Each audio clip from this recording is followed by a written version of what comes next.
Hey guys, Brady here with your daily tennis lessons. So we're looking this week at how to handle pace. We're playing a guy or girl that hits the ball super hard, and they're not doing it once in a while.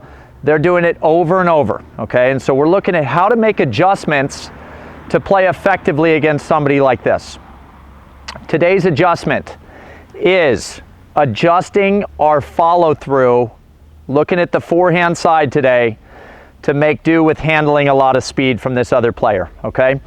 Right off the bat, a lot of times, somebody that hits the ball hard makes us hit a late point of contact. I think if you guys have seen any of our other videos looking at how to hit from the baseline, you know that our true strike zone is a little bit out in front of that left foot when we're talking about the forehand, okay? Somebody that really rips the ball in here has the ability to push this point of contact back.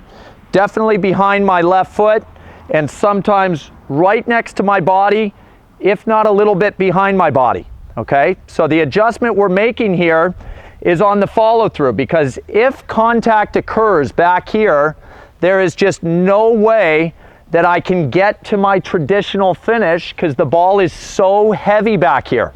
Light out here allows me to go. Heavy back here, I can't get around that left shoulder, okay? So the adjustment I want you guys making is pretty close to, if not exactly, the blueprint that Nadal and Sharapova use a lot on their forehand, which is the buggy whip follow through, okay? What this allows, somebody hits in with pace, they've caused me to hit late. The buggy whip follow through, which moves straight up the side of my body and finishes up behind this back shoulder, allows a couple things. Late point of contact, and yet I'm still able to keep my racket speed up. I think one of the most debilitating things about playing somebody with pace is that we feel crunched in and like we got to push the ball back. Why are they allowed to swing so freely and so fast? And then in order to handle that ball, we've got to get pinched up and not have any racket speed.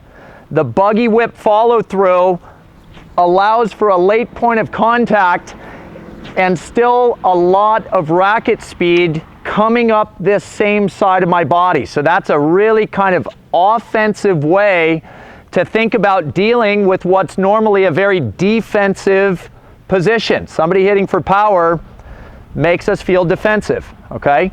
The buggy whip does a couple things. Once we're comfortable with the idea that that's where the racket's gonna go, that shot creates a lot of spin and it creates height over the net. Most players that hit for a really heavy amount of pace are driving the ball in a little bit low, okay? So their margin for error over the top of the net is gonna be lower than mine. That means they're playing with a little more risk. And then if they bump the height of theirs up too high, they start to push that big heavy ball out a little bit. So my buggy whip follow through allows me to get height over the net because I'm picking the swing up so quickly, and it's creating spin. So I'm gonna see my ball drop in pretty well.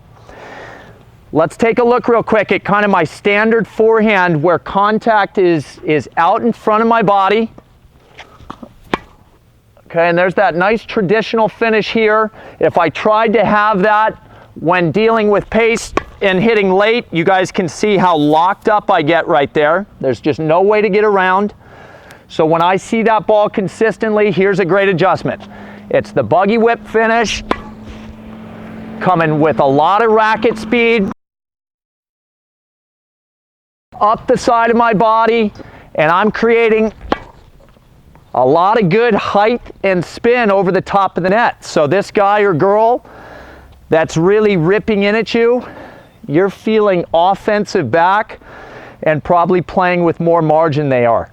So the longer the rally, the advantage actually is with you.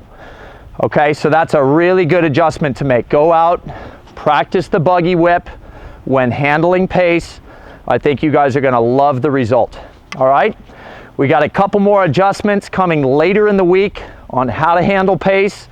Until then, please click like below this video. And if you guys happen to be watching on YouTube, please subscribe to our channel. Thanks, and we'll see you soon.